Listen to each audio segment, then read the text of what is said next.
ये मालो दौलते दुनिया, ये रिश्ता ओ पैबंद, बुताने वहमो गुमा, ला इलाहा इल्लल्लाह। बुताने वहमो गुमा क्या है? बुताने वहमो गुमा का मतलब है गैर अल्लाह किसी भी चीज़ पर भरोसा कर लेना। हमारा ये सोचना कि इस दुनिया में अल्लाह के अलावा कोई और भी ऐसी ताकत है जो हमें परेशानियों से और मुसीबत से निकाल सके। इब्लीस आपके सबकॉन्शियस में तरह तरह के वहम और फतूर पैदा करता है। ये काम वो आपसे नॉर्मल हालात में तो करवा नहीं सकता, इसलिए वो आपकी खौफ, डर, उम्मीद, ख्वाहिश की जो ट्रांजिशन है उसको इस्तेमाल करता है, उसको बरूए कार लाता है। In this podcast we will try to take you away from all the negativity and desperation we are suffering. मेरे लिए hope and fear are conjoint twins. If you have fear you must have hope, and to hope you must overcome all your fears. Please don't fall for the trap. The scavengers and hyenas are always pushing you so deep down into darkness and despair. You don't have the urge left in you to stand up and move towards the light. आप इतना हौसला हार चुके होते हैं कि आपको सामने से रोशनी नज़र भी आती है तो आप कोशिश ही नहीं करते कि उसकी तरफ बढ़ें. You just want this misery to end, whatever it takes. So this is the time they come in for you and you surrender without any resistance. But I want to tell you one thing, that in these critical moments, if you don't raise yourself up, no one will come for your rescue. कोई नहीं आएगा. No one will, no one can. The hand you are looking for to grip you up and pull you out of this situation is your own hand. तो करना ये है कि अपने हाथों को मजबूती से ज़मीन पर रखिए और अपने आप को ऊपर उठाइए. बेशक अल्लाह ही आपकी मदद करने वाला है. You can do it and you will do it. Welcome to our podcast. Our youth is not lost and numb. वो तमाम चैलेंजेस को अबूर करने की सलाहियत रखती है. Let's discuss this topic in detail. जी नबी, आप बताइए, आप क्या सोचते हैं इस बारे में? जी बिल्कुल, आपने बहुत ही बेहतरीन तरीके से इसको एक्सप्लेन कर दिया. इसके अंदर मजीद कुछ कहने की तो बात आपने कोई कमी तो छोड़ी नहीं है कि हम भी उसके अंदर कोई चीज ऐड करें. Hats off to you, the way you have explained and the way you have described this. Amazing तरीके से आपने इसको कंसोलिडेट किया, सारा एक्सप्लेन किया. इस चीज के अंदर मैं सिर्फ एक चीज ऐड करना चाहता हूं कि जहां आपने अल्लामा इकबाल साहब का शेर पढ़ा है, आपको पता है मेरे दिल और दिमाग के अंदर अल्लामा इकबाल साहब बसते हैं, तो उस शेर के ऊपर मैं आपको आज के टॉपिक के साथ इसको रिलेट करके आपको एक चीज सुनाना चाहता हूं. ये दौर अपने इब्राहिम की तलाश में है. ये दौर अपने इब्राहिम, हजरत इब्राहिम अलैहिस्सलाम, ये दौर अपने इब्राहिम की तलाश में है. सनम कदा है जहां ला इलाहा इल्लल्लाह. देखें इसके अंदर आप ये चीज देखें कि हजरत इब्राहिम अलैहिस्सलाम के हमें काफी जगहों के ऊपर कुरान अल हकीम के अंदर वाकयात हमें बताए जाते हैं. जिस तरह निमरूद की आग में छलांग लगाना, हजरत इस्माइल अलैहिस्सलाम का बाद में कुर्बानी का वो जो वक्त है जिसके ऊपर हम हज के मनासिक सारे बेच दें. लेकिन ये जो शेर अल्लामा इकबाल साहब ने पढ़ा है, ये उस वाकये को रिलेट करता है जो हजरत इब्राहिम अलैहिस्सलाम की जवानी, यूथ का वाकया है. यानी आप ये कह लें कि बचपन और यूथ का वाकया. इस शेर के अंदर अल्लामा इकबाल साहब ने उस वाकये से रिलेट किया है कि और आपको बताया है कि ये दौर अपने इब्राहिम की तलाश में है. ये दौर अपने इब्राहिम की तलाश में है. और सनम कदा, सनम कहते हैं बुत को, सनम कदा है जहां, यहां वो बुत, वो वाले बुत कंसीडर मत करें आप जो डिफरेंट डिफरेंट इबादत की जगहों में इन्होंने रखे होते हैं. ये बुत आपके वहमो गुमा ही हैं. यहां अल्लामा इकबाल साहब आपको कह रहे हैं कि ये दौर अपने इब्राहिम की तलाश में है. सनम कदा है जहां ला इलाहा इल्लल्लाह, कि ये जो वहमो गुमा के बुत हैं इनको तोड़ने का वक्त आन पहुंचा है. और जहां में इब्राहिम के इनको कौन तोड़ेगा? नौजवान तोड़ेगा, यूथ तोड़ेगी आपकी इस वहमो गुमा को, इस कंफ्यूजन को खत्म यूथ करेगी. ये अल्लामा इकबाल साहब ने आपको इस शेर के अंदर बताया. तो मैंने कहा कि आपने जो पहला शेर बताया है बुताने वहमो गुमा, तो मैं भी उसके अंदर कोई ना कोई चीज ऐड करता हूं. Beautiful point. मैं सबको रिकमेंड करूंगा, खासतौर पे यूथ को, कि इसको ना तो सिर्फ पढ़ें बल्कि इसको समझें भी. असल बात आपके समझने में है, पढ़ने में नहीं है कि पढ़ने में आप उसको पोइट्री को पढ़ रहे हैं, कोट कर रहे हैं. लेकिन जैसे ये वाकया है, आपको जब तक इस वाकये का रेफरेंस पता नहीं होता आप उस चीज को समझ नहीं सकते। तो ये वो वाकया अल्लामा इकबाल साहब बताते हैं जिनमें आजर, जो हजरत इब्राहिम के वालिद हैं, कई लोग कहते हैं उनके चचा थे, वो बुत बनाते थे, उनका पेशा था, by profession he was an idol maker. लेकिन हजरत इब्राहिम को अल्लाह ताला ने तौहीद से रोशनाई अता फरमाई, उनको पता चला कि अल्लाह सिर्फ एक ही है, खुदा सिर्फ एक ही है। तो हजरत इब्राहिम क्या करते थे कि हजरत इब्राहिम वो बुत तोड़ देते थे। एक दिन निमरूद ने कहीं बाहर, शहर से बाहर कोई दावत की, उसके पता लगाए कि कौन ये बुत तोड़ता है। तो हजरत इब्राहिम उस दिन बीमार थे, वो गए नहीं, बाकी सारे का सारा शहर बाहर चला गया। तो जब हजरत इब्राहिम अकेले थे तो उन्होंने जाके सारे बुत तोड़ दिए, यानी बुत शिकन। अल्लामा इकबाल साहब एक और जगह के ऊपर फरमाते हैं, बुत शिकन उठ गए, बाकी जो रहे बुतगर हैं। तो ये बुत शिकन का लफ्ज जो बाद में महमूद गजनवी और हमारे जो कॉन्करर्स गए हैं इंडिया में, जिन्होंने इस्लाम के झंडे वहां सब कॉन्टिनेंट के अंदर गाड़े हैं, उनके लिए बुत शिकन का लफ्ज इस्तेमाल हो। तो मैं यहां आपको एक और चीज बताना चाहता हूं कि बुत शिकन का लफ्ज जो है वो हजरत इब्राहिम के लिए तो इस्तेमाल हुआ है, लेकिन हमारे नबी सल्लल्लाहु अलैहि वसल्लम की ये सुन्नत है। जब फतह मक्का होती है तो सईदी या रसूल अल्लाह मक्का के अंदर, खाना काबा के अंदर बुतों को अपने हाथों से तोड़ते हैं, बुत मुंह के बल गिरते हैं। तो यहां देखें कि अल्लामा इकबाल साहब ने किस खूबसूरती से कितने ज्यादा चीजों को कंबाइन करके आपको दो लाइनों के अंदर, दो मिसरों के अंदर समझाया है कि ये दौर अपने इब्राहिम की तलाश में है, सनम कदा है जहां। और ये मैंने आपको जैसे बताया कि ये सनम बुत वो नहीं, ये बुताने वहमो गुमा है। जैसे आपने एक्सप्लेन किया कि आपका वहम, आपके शकूक जो आपके दिल के अंदर होते हैं और आपको तौहीद से दूर करते हैं। आप कहते हो कि यार मेरा ये मामला अल्लाह ताला से तो मैं दुआ कर रहा हूं, लेकिन नवीद साहब भी ये मेरा कुछ करें तो करें, किसी तरीके से नवीद साहब को अप्रोच करो या फलां बंदे को अप्रोच करो या फलां बंदे को इसके अंदर लेके आओ। 4-5 बंदों को आपने अपना रेफरेंस के लिए कहा होता है, उसके बाद कोई पांचवा भी आपको मिले तो बिस्मिल्लाह, आप पांचवे को भी बोलेंगे, छठे को भी बोलेंगे। तो आपकी तौहीद किधर गई? आप ये वो वाली बात नहीं है कि आप इसको इस तरीके से काउंटर करें कि आप ये कहते हैं कि जी देखें वो वास्ता तो लगवाना पड़ता है। ऐसी कोई बात नहीं है मेरे भाई, देयर इज नो वास्ता। अल्लाह ताला का आप सबके साथ डायरेक्ट कनेक्शन है, कोई वास्ते की किसी किस्म की जरूरत नहीं है। ये वास्ता आपका दिल है, जितना दिल अपना प्योर करेंगे और अल्लाह ताला से जुड़ेंगे उतना अल्लाह ताला आपके साथ जुड़ेगा। तो आपने जो मांगना है वो अल्लाह ताला से मांगना है, वास्ते की जरूरत नहीं। या तो फिर अगर आपको बुताने वहमो गुमा के अंदर पड़ना है तो फिर आप एक तरह से शिर्क कर रहे हैं। ये बहुत बड़ी चीज है जिसको हमने बहुत कैजुअल लिया हुआ है आजकल के दौर के अंदर। इसी तरीके से हमारी यूथ को भी ये समझना चाहिए कि उन्होंने इब्राहिम बनना है कि आजर बनना है, उन्होंने बुतों को तोड़ना है, वहमो गुमा को खत्म करना है कि वहमो गुमा के बुत बनाने हैं। ये पॉइंट उनको समझाना है हमने, यही पॉइंट हम उनको नहीं समझा पा रहे। देखिए, हम इस मामले में पढ़ते हैं कि गलती किसकी है, समाज है, मुआशरा है, जिसकी वजह से हमारी यूथ जो है आज उसमें बिगाड़ पैदा हो चुका है। ये गलती है किसकी? ये यूथ की अपनी गलती है, टेक्नोलॉजी की गलती है, तरक्की कुछ ज्यादा हमने कर ली है जो पहले नहीं थी। किस वजह से हमारी जो यूथ है वो पस्ती की तरफ अट्रैक्टेड है कि उसको कोई पॉजिटिव चीज या इस तरफ की तरफ उसका रुझान नहीं है, सिर्फ और सिर्फ पैसा कमाना है, ये चीजें करती हैं। इसका क्या प्रॉब्लम है? देखें, अगर तो आपके पास एक बाग है और आपने उसके अंदर फूल लगाए हुए हैं या पौधे लगाए हुए हैं, तो उस पौधे की नशो नुमा करना आपकी जिम्मेदारी है, पौधे की नहीं है।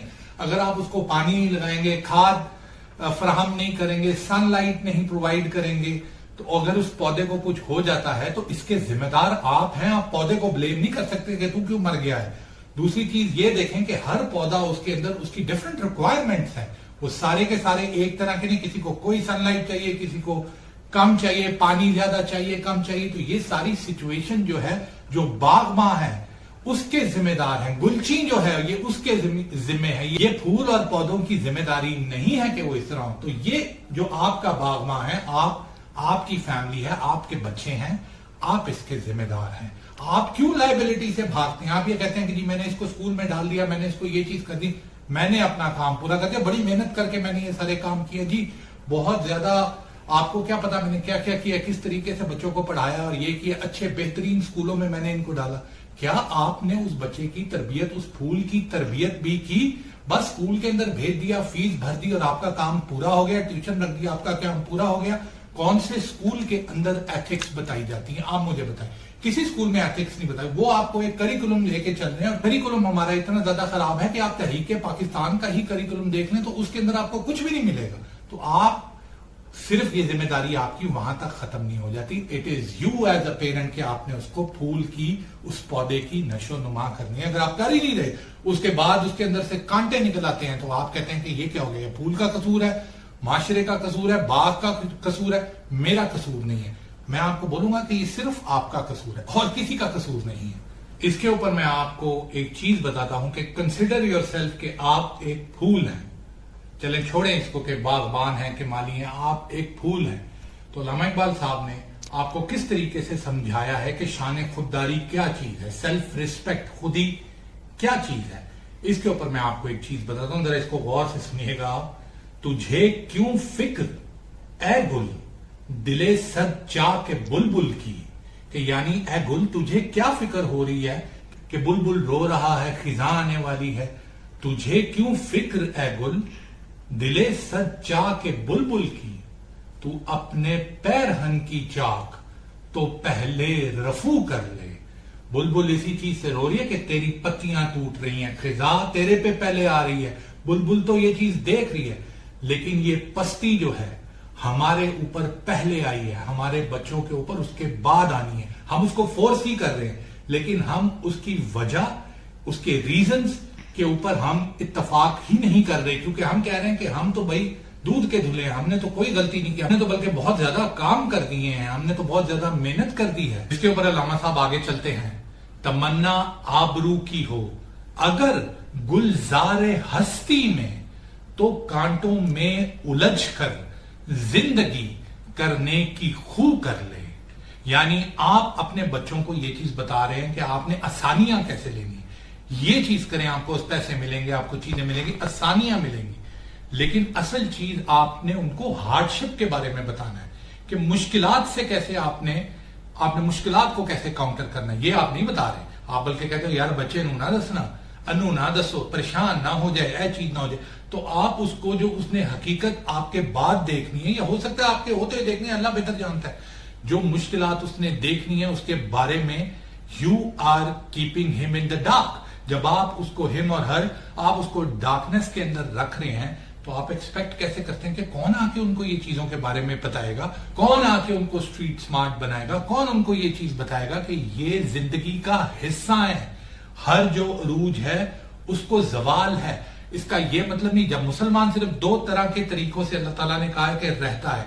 जब अल्लाह ताला उसके ऊपर मेहरबानी फरमाता है तो अल्लाह ताला का शुक्र अदा करता है, और जो अल्लाह ताला उसके ऊपर कोई मुश्किल या आजमाइश लाता है तो सबर करता है। तो क्या आप उनको ये चीज बता रहे हैं? आप उसको तो उससे ये सारी चीजें छुपा रहे हैं। आप इवन अपनी स्ट्रगल उसको नहीं बता रहे, आप उसको नहीं दिखा रहे कि आप किस तरीके से आप ये चीजें चला रहे हैं। आप कहते हैं बच्चे नू ना दसना, बच्चे नू इस चीज तो दूर रखें। तो इसके ऊपर अल्लामा साहब ने आपके लिए बोला है, तमन्ना आबरू की हो अगर गुलजारे हस्ती में, तो कांटों में उलझ कर जिंदगी करने की खू कर ले। नहीं ये शान खुददारी चमन से तोड़ कर तुझको, कोई दस्तार में रख ले, कोई जेबे गलू कर ले। यानी ये कोई शान खुददारी नहीं है, सेल्फ रिस्पेक्ट नहीं है। हमने देखा कि बुकेज जैसे होते हैं, बड़े बड़े महंगे, बड़े बड़े खूबसूरत, और बड़े बड़े लोग जो है तहाइफ में देते हैं, लेकिन एक फूल के लिए ये उसकी शान खुददारी नहीं है कि वो कहे कि जी मैं तो बुके का हिस्सा बन गया, मैं तो बहुत मैंने कमाल अदा कर लिया। ऐसी बात नहीं है, नहीं है शान खुददारी चमन से तोड़ कर तुझको। जिस बंदे ने तुझे चमन से तोड़ दिया है, अलहदा कर लिया और अपने दस्तार में भी रख लिया, अपने सर के ऊपर भी बिठा लिया, तो वो तेरी रिस्पेक्ट नहीं करेगा। वो तेरी सिर्फ उसी वक्त तक रिस्पेक्ट करेगा जब तक तू फ्रेश है। जब तू मुरझा जाएगा तो तुझे फेंक देगा। तो नहीं ये शान खुददारी चमन से तोड़ कर तुझको, कोई दस्तार में रख ले, कोई जेबे गलू कर ले। क्या आपने अपने बच्चों को ये चीज बताई है? आप बिल्कुल उसके ऑपोजिट कर रहे हैं। सनोबर बाग में आजाद भी है, पाबाए गिल भी है, इन्हीं पाबंदियों में हासिल आजादी को तू कर ले। अपनी रूट्स के साथ कनेक्ट रहना कोई बुराई नहीं है, बल्कि यही इस चीज की नवीद है कि खिजा के खत्म होते साथ आपके ऊपर दोबारा बहार आएगी जब आप अपनी रूट से अलहदा हो जाएंगे। जैसे आजकल हमारे यूथ को पड़ा हुआ है कि जी हम किसी तरीके से पाकिस्तान से चले जाएं, पाकिस्तान से बाहर निकल जाएं, किसी और रूट्स को हम अपना लें, कभी भी वो आपको अपनाने नहीं देंगे। आप पिछले लोगों को देख लें, 2nd degree 3rd degree citizen, आपको गोरा तो नहीं बन जाएंगे, चमड़ी तो नहीं अपनी चेंज करवा देंगे, रहना आपने फिर भी पाकिस्तानी है, रहना आपने फिर भी एशियन है, यही आपकी पहचान है, आपकी शक्ल से आप पहचाने जाएंगे जितने मर्जी पासपोर्ट आप दूसरे रख लें। तो ये चीज बहुत इंपॉर्टेंट है। पैवस्ता रहे शजर से उम्मीदें बाहर रख, इसी को अल्लामा साहब ने बोला कि अपनी रूट्स के साथ आप कायम रहें, अल्लाह ताला ने आपके हालात को बदल देगा, चेंज आ जाएगी, खिजा खत्म होगी, बहार दोबारा आ जाएगी। क्या हम अपने बच्चों को इन चीजों के लिए ट्रेन कर रहे हैं? तो आई एम सॉरी, बिल्कुल भी नहीं, बल्कि हम उनको ऑपोजिट ट्रेन कर रहे हैं। हम उनको ऐसी चीज के लिए ट्रेन कर रहे हैं जो आगे फ्यूचर में हम फोर्सी करें कि जो नहीं हो। तो यहां this is the flaw which we are doing, this is the mistake which we are doing. इसके अंदर ये सारी चीजें हैं, ये सिर्फ बिगाड़ जो है वो एक साइड के ऊपर से नहीं आया, ये बिगाड़ आपकी हैबिट्स का है, बिहेवियर का है। बेसिकली आप ये कह सकते हैं कि ये बिहेवियर का बिगाड़ है कि इस सारे प्रोसेस के अंदर आपकी हैबिट्स, आपकी बिहेवियर जो है वो खराब हो चुका है, यूथ का बिहेवियर खराब हो चुका है, यूथ का रवैया खराब हो चुका है। आपके नजदीक इस रवैये का जिम्मेदार कौन है? देखें, सवाल आपका बहुत ही खूबसूरत है। इस रवैये को कैसे चेंज कर सकते हैं? इस रवैये को बेसिकली आपने अपने घर के अंदर से चेंज करना है। इस रवैये को बेसिकली आपने स्कूलिंग के अंदर चेंज करना है, अपनी यूनिवर्सिटीज के अंदर चेंज करना है। ये रवैया एकदम से खराब नहीं हुआ, और ये रवैया आप कह लें कि उससे डबल टाइम भी लग सकता है इस रवैये को चेंज करने के लिए। लेकिन अगर एक बंदा अपना रवैया चेंज करता है, मैं आज अपना रवैया चेंज करता हूं, तो दैट मीन्स मेरी फैमिली का रवैया चेंज हुआ है, मेरे बच्चों का रवैया चेंज हुआ है। तो इसके अंदर you have to be very positive. आप इसको नेगेटिव लेके नहीं चल सकते कि किसी को आप ब्लेम करना शुरू हो जाएं, खास तौर पे यूथ को जिनके दिमाग अभी उतने पुख्ता नहीं है, और आप एक ये सारा बैकलॉग लेके चल रहे हैं कि इतनी ज्यादा प्रॉब्लम्स लेके चल रहे हैं कि वो इस स्टेज के ऊपर पहुंच चुके हैं। इस स्टेज के ऊपर आप उनसे एक्सपेक्ट करेंगे यार तू मान जा और वो मान जाए, ऐसे नहीं है। आपने बड़े कामली, बड़े पेशेंस के साथ आहिस्ता आहिस्ता उनको चीजों में करना है, और उनको उस तरीके से करना है एक्टिव नहीं तो पैसिवली वो चीजें उनके ऊपर असरअंदाज हों। सबसे पहले आपने करिकुलम को देखना है कि ये क्या करिकुलम आप पढ़ा रहे हैं। पाकिस्तान स्टडी सबसे मेजर है। पाकिस्तान स्टडी में आप उनको क्या पढ़ा रहे हैं? तहरीक पाकिस्तान के बारे में मैं तो अपने टाइम की बात करता हूं, अब तो मुझे पता नहीं है, लेकिन सुनने में तो यही आता है कि सारी चीजें निकाल दी। अल्लामा इकबाल का कोई चैप्टर नहीं है, कायदे आजम के ऊपर कोई चैप्टर नहीं है, तो हम पाक स्टडीज में पढ़ क्या रहे? बाकी हम सारी चीजें पढ़ रहे हैं, ऑक्सफोर्ड की हिस्ट्री, क्रूसेडर्स की हिस्ट्री, लेकिन जो पाकिस्तान में भाई जिधर आप बैठे हो आपको उसकी हिस्ट्री का बताना नहीं। पाकिस्तान स्टडी तो आपकी अपनी बुक है, आपका अपना करिकुलम है, इसको क्यों आपने इस तरीके से चेंज कर दिया? सारी इंपॉर्टेंट चीजें आपने निकाली और फिर आप एक्सपेक्ट कर रहे हो यूथ से कि वो इन सारी चीजों के साथ कनेक्टेड रहे, तो ज्यादती है। इसको इस तरीके से आप नहीं कर सकते। आपको और सबसे पहले आप उसको चेक करें कि आपने पाकिस्तान स्टडी, कि आप अपने तहरीके आजादी के जितने हमारे फाउंडिंग फादर्स हैं उनके बारे में लोगों को बताएं, उनके बारे में एक्टिविटीज करें।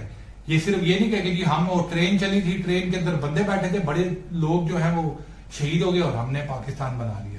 इतनी स्टोरी के अंदर वो आपकी आने वाले नहीं। आपको प्रॉपर उनको पूरी स्टोरी बतानी है कि किस तरीके से चले, कहां कहां से वो इकट्ठे हुए, पूरे हिंद में से मुसलमान कायदे आजम की कॉल के ऊपर वहां से अपनी सारी जायदादें छोड़ के, अपनी सारी चीजों को छोड़ के किस लिए आए कि कायदे आजम ने उनको बोला था कि सब चीजें छोड़ दो और पाकिस्तान की तरफ चलो। उन लोगों की आप देखें कि उन लोगों के अंदर पाकिस्तान की क्या वैल्यू थी कि उन्होंने अपनी फैक्ट्रीज छोड़ी, उन्होंने अपने कारोबार छोड़े, उन्होंने अपने घर छोड़े, और वो पैदल वो जो सामान अपने हल्का फुल्का ट्रैवलिंग का वो लेके वहां चले। तो उन लोगों को इंपॉर्टेंस थी।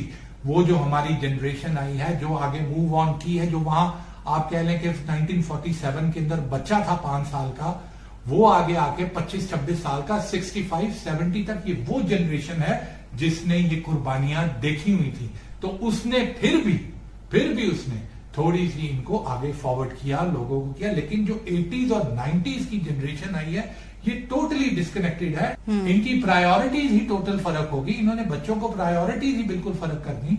तो ये रवैये और बिहेवियर का चेंज आपकी फैमिली के अंदर से आना है, आपके स्कूल्स के अंदर से आना है, और इसको करने के लिए एक तो हार्ड एंड फास्ट है कि डंडा पकड़ लें और आप बोलें कि आजा जी भाई सीधा हो जा, नहीं तो करना, ये सही तरीका नहीं है। आप उनको करिकुलम से लाएं, पहले तो करिकुलम चेंज करें ताकि प्राइमरी के अंदर से ही उसको ये चीजें पता लगना शुरू हो जाए, and make it to the point. सिर्फ ये इन जनरलाइज मत करें, आप उनको इवेंट्स बताएं, उनको चीजें बताएं, उनको बताएं कि किस तरीके से हमने ये पाकिस्तान लिया, ताकि उनको पैसों के अलावा भी कोई वैल्यू हो। सिर्फ ये वैल्यू ना हो कि इस पाकिस्तान के अंदर हमें नौकरी मिलनी है या हमें फलां मिलनी है, वो पाकिस्तान से मोहब्बत करें। इस चीज को बताने के लिए आपको उनकी फाउंडेशन दोबारा से बनानी पड़ेगी। अब जो खराब हो गई है, you will have to make it again, तो आपको रीबिल्ड करना पड़ेगा। You have to rebuild Pakistan, you have to rebuild the youth. आपको इनको दोबारा से इनकी फाउंडेशन, ये आप ऊपर शाख के ऊपर से करेक्शन नहीं कर सकते, you need to go into the root. और रूट के लिए यही है कि आप प्राइमरीज के अंदर से आए, secondary Aahista Aahista curriculum change करें, let them think about, let them speak about it, इसके ऊपर इवेंट्स करें और ये सारी चीजें करें ताकि उनको इसकी इंपॉर्टेंस पता चले। अभी वो इंपॉर्टेंस लूज कर चुके हैं, they have no importance for Pakistan, इसलिए वो कहते हैं कि जी हमारी इधर से हमें निकालो, हमें ये करो। ये सारे रोने इसीलिए हैं क्योंकि उनको पाकिस्तान और एक आजाद खुद मुख्तार मुल्क की इंपॉर्टेंस का नहीं पता। Who will tell this to them? You will tell this to them. ये बताइए कि सोशल वैल्यूज का डिक्लाइन और ये जो समाजी पस्ती है, इनको किन तरीकों से काउंटर किया जा सकता है? देखें, समाजी पस्ती और मॉरल वैल्यूज और सोशल वैल्यूज का डिक्लाइन, बेशक इसके अंदर सोशल वैल्यूज और आप ये कह लें कि लास्ट 10 to 15 ईयर्स के अंदर जैसे जैसे हमने इंटरनेट खोला है लोगों को, उसको पॉजिटिव प्रोग्रेसिवली यूज करने के बजाय हम नेगेटिव साइड के ऊपर भी चले गए हैं। क्योंकि आजकल दुनिया में निजाम थोड़ा फर्क है कि जरूरी नहीं कि आप पॉजिटिव रह के ही पैसे कमा सकते हैं, हम नेगेटिव रह के शायद ज्यादा पैसे कमा सकते हैं। तो जब हमने उनकी फाउंडेशन के अंदर ये चीज डाल दी कि आपने पैसे कमाने और यही आपकी कामयाबी का पैरामीटर है, बेंचमार्क है, तो वो आप पॉजिटिवली कमाएं, नेगेटिवली कमाएं, इसको उनसे फर्क नहीं पड़ता। इस चीज के अंदर आपने ये चीज देखनी है। तो ये प्राइमरी से आगे सेकेंडरी का मसला है। ये वो बच्चे हैं जिनकी फाउंडेशन गलत बन चुकी हुई है। पहले मैंने आपको बताया कि जो प्राइमरी जहां से फाउंडेशन बनानी है, लेकिन यहां वो बच्चे हैं जिनकी फाउंडेशन बन चुकी है और अनफॉर्चुनेटली वो फाउंडेशन गलत बन चुकी है। वो बच्चे दिल के बुरे नहीं है, वो बच्चे उसी तरीके से दे आर ब्रिलियंट मैं कहूंगा, लेकिन क्या है कि मिस इन्फॉर्मेशन, मिस डायरेक्शन की वजह से वो गलत साइड की तरफ लग गए हैं और उस गलत साइड को ही एक्चुअली वो कंसिडर भी करते हैं कि यही सही साइड भी है। क्योंकि उसके बाद जैसे मैंने आपको बोला कि नेगेटिविटी के अंदर ज्यादा पैसे हैं, तो वो कहते हैं कि जी end of the day you have to earn money. हमें तो यही बताया गया था कि पैसे से ही आपका सारा रुतबा है, आपकी सारी जो है वो सेल्फ रिस्पेक्ट है, हर चीज आपकी उसी से बनती है, जो गलत था। तो अब वो मिस डायरेक्शन की वजह से वो लोग वहां खड़े हैं और वो उन लोगों को अब क्या करें, उनकी फाउंडेशन के अंदर वो पानी कैसे पहुंचाएं कि उनकी रूट्स के अंदर वो पानी पहुंचे जिससे उनके फल और फूल उगे। तो इसके अंदर आपने ये चीज करनी है कि देखें, ये कोई इतनी डिफिकल्ट बात नहीं है कि आप कहें कि कोई नई चीज करेंगे तो उसको समझ नहीं आएगी या बिल्कुल ही हाथ से निकल गया है, ऐसी बात नहीं है। आप इसकी मिसाल ले लें कि आज से चंद साल पहले जो ये लीग क्रिकेट होती थी, इसकी कोई पाकिस्तान के अंदर कॉन्सेप्ट नहीं था। जब मुझे याद है कि जब ये नया नया आया तो लोगों ने कहा कि यार ये टीमों के नाम नहीं पता चलेंगे, कौन इसको देखेगा, टोटल लॉस है और इसको क्या होगा। और आज आप देख लें थोड़े से सालों के बाद यूथ के अंदर इसका कितना पॉजिटिव इंपैक्ट हुआ है। स्पोर्ट्स एक पॉजिटिव इंपैक्ट है। जब वो स्पोर्ट्स की तरफ मुतवज्जा होते हैं, साफ जाहिर है उनको अपनी फिटनेस का ध्यान रखना है, ड्रग्स से उनको दूर होना है, इन चीजों से, लागत पने से उनको दूर होना है, एक्टिव होना है, क्योंकि उन्होंने स्पोर्ट्स में परफॉर्म करना है। तो sports is a very positive thing. तो उन्होंने क्या किया कि आप देखें कि बच्चे एकेडमीज बनी, क्रिकेट एकेडमीज में, किसी क्रिकेट एकेडमी में आप चले जाएं, देखेंगे कि हजारों की तादाद में नौजवान है, मेहनत भी कर रहे हैं, 4-4, 5-5 घंटे ट्रेनिंग कर रहे हैं। क्यों कर रहे हैं? क्योंकि दे नो कि इसके अंदर इनकी प्रोग्रेस है। तो ऐसी बात नहीं है कि आप हुकूमती लेवल के ऊपर कुछ कर ही नहीं सकते कि it is a battle lost, ऐसा कुछ भी नहीं है। आप कर सकते हैं, आपके अंदर विल होनी चाहिए। जैसे आपने इस चीज को कहा, बाकी स्पोर्ट्स को भी आप आगे करें। स्पोर्ट्स के अलावा करिकुलम एक्टिविटीज ये दुनिया में हर जगह पे होती हैं। क्या ऐसी वजह है कि हमने अपने सारे स्कूलों में से करिकुलम एक्टिविटीज को हटा के सिर्फ और सिर्फ ये कर दिया कि तुम्हारे एज कितने आते हैं, तुम्हारे बीस कितने आते हैं, तुम्हारी परसेंटेज क्या चीज है। तो ये सारी चीजें जो है, इसको अभी इस रुझान को भी चेंज करने का कि उन लोगों को, उन लड़कों को जो सेकेंडरी से लेके आप कह लें कि जिनकी 12 साल से लेके 18 साल तक की ये जो यूथ है, इसको किस तरीके से करना है। दे आर इनटू टिकटॉक, आपने देखा है, लड़की हैं लड़के हैं टिकटॉक के ऊपर है, यूट्यूबर्स हैं, वो चाहते हैं कि किसी ना किसी तरीके से, यार हमें बाप से 5,000 पॉकेट मनी मिलती है, खर्चे पूरे नहीं होते, खर्चे बढ़ा लिए हुए हैं हमने, हमें 50,000 मिले, हमें 1 लाख मिले। लेकिन देखें कि एक बच्चा जब इस चीज के ऊपर लग जाएगा और उसके बाद वो किधर से इंजीनियर बनेगा, वो किधर से डॉक्टर बनेगा, वो किधर से साइंसदान बनेगा। तो ये सारी चीजें इसको हमने कवर करना है कि जो वो डांस कर रहे हैं, कॉमेडीज कर रहे हैं, पैरोडीज कर रहे हैं, ऐसे लोग उनके इन्फ्लुएंसर्स हैं जो उनको हर वक्त ये है कि जी मीम्स बना दो, फलां कर दो, मीम्स बनाएगा तो वायरल हो जाएगा। अब किसी बंदे को बोलो मैथ की इक्वेशन तू, जैसे पहले जमाने में होता था कि तू वो कोई नया थ्योरम बना देगा तो तू वायरल हो जाएगा, ये उसको नहीं कोई बताएगा, और असल में शायद वो हो भी ना। लेकिन ये आपने स्टेट लेवल के ऊपर ये चीजें करनी है कि यार अब एक एक्टिव चीज है, टिकटॉक ही इटसेल्फ है, इसको पॉजिटिव तरीके से आप यूज करें, कंटेंट अच्छा बनाएं। जरूरी नहीं कि मस्खरों वाला कंटेंट ही है वो आपको वायरल करेगा। और कुछ हम भी उनके व्यूअर्स हैं, हम भी लोग जो हैं वो इस तरह के जो कंटेंट होता है हंसी मजाक वाला और यूजलेस किस्म का कंटेंट, उसके अंदर हम पढ़ के तो हम भी उनको फॉलो करते हैं, हम भी बहुत ज्यादा फॉरवर्ड करते हैं, हम भी बड़े खुश होते हैं। और बच्चों को तो छोड़े, बड़े जो हैं वो इस तरह की वीडियोस और इस तरह के फेस एक्सप्रेशन करके मजाकिया लेवल के कि यार ठीक है, आप कॉमेडियन तो नहीं हो ना, आप सारी दुनिया क्या है, सारा का सारा नेशन आपका ऊपर से लेके नीचे तक कॉमेडियन बन जाए, मस्करा बन जाए, ऐसे तो नहीं है ना भाई। तो इसलिए हमने उनको ये चीज इधर गाइड करना है कि उनके प्रोग्राम्स करें, उनकी ये चीज करें। टिकटॉक का प्लेटफॉर्म ही ले लें, लेकिन उनको उधर एक्टिविटीज दें, उनके चैलेंजेस वहां रखवाएं, उनको टैबलोस करवाएं, उनको बोलें कि आप शॉर्ट मूवीज बनाएं, शॉर्ट चीजें बनाएं, जिसका शॉर्ट, जिसकी रील हमें इस टॉपिक के ऊपर अच्छी मिलेगी, हम उसको मतलब इनाम देंगे, हम उसका कंपटीशन करवाएंगे, उसको स्टेट लेवल के ऊपर, नेशनल लेवल के ऊपर लेके आएंगे। ये चीजें हैं जिससे आप अपनी सेकेंडरी वाले जो बच्चे हैं आप इनको बचा सकते हैं। और स्पोर्ट्स की एक्टिविटी सबसे बेहतर है इस वक्त, जिस वक्त उनका ये रुझान है, उनको इस मौके के ऊपर लेके आने के लिए स्पोर्ट्स की एक्टिविटी सबसे बेहतरीन है। ये वो टाइम है, आप उनको फुटबॉल में डालें, उनको स्विमिंग में डालें, उनको डिफरेंट चीजों को डालें, स्कूलों में इन चीजों को अवेलेबल करें। जो आप उनको मोबाइल और ये लैपटॉप्स और दे रहे हैं, ठीक है, ये तो आप दे रहे हैं, इस तरीके से आपकी ये जो आप तस्पाई कह रहे हैं, मॉरल वैल्यूज कह रहे हैं, गिर चुकी हैं। ये एक तरीका है कि पहले तो आपको उसको बचा के लाना है, जिस साइड पे वो जा रहा है तेजी से, पहले तो उसको रोकना है, उसके बाद उसको समझाना है। वो उधर से भाग रहा है, आप इधर से भागते भागते उसको किस तरीके से समझाएंगे। तो first you need to stop him, और स्टॉप हिम आप जबरदस्ती नहीं कर सकते, stop him in a manner कि वो खुद रुक जाए। जैसे मैंने आपको मिसाल PSL की दी है, stop him in a manner कि वो खुद खुशी से रुके, और जब वो रुके तो आहिस्ता आहिस्ता उसकी डेवलपमेंट के अंदर, उसके सोचने के तरीके के अंदर आप इन्फ्लुएंस कर सकते हैं, आप उसको एक्टिविटीज की तरफ रागिब कर सकते हैं। This is the way you can get rid of this social problem, जो सिर्फ हमारे पाकिस्तान में नहीं है, पूरी दुनिया में ये फैली हुई है। लेकिन अगर हम स्पेसिफिकली पाकिस्तान के बारे में बात कर रहे हैं क्योंकि इस वक्त, तो आपको इस तरीके से उसको बैलेंस आउट करना है, और उसको सबसे पहले उसको रोकना है, और उसके बाद उसको समझाना है कि आपने अपनी इस लाइफ के ये जो 5-6 साल हैं, इसके अंदर आपने क्या चीजें, मुझे बताएं 16 साल के बच्चे को आपने मतलब ये तो नहीं कह देना कि 10 लाख रुपए तो कमाना शुरू कर देंगे, ये कह देंगे तो बेवकूफी है बहुत आपकी।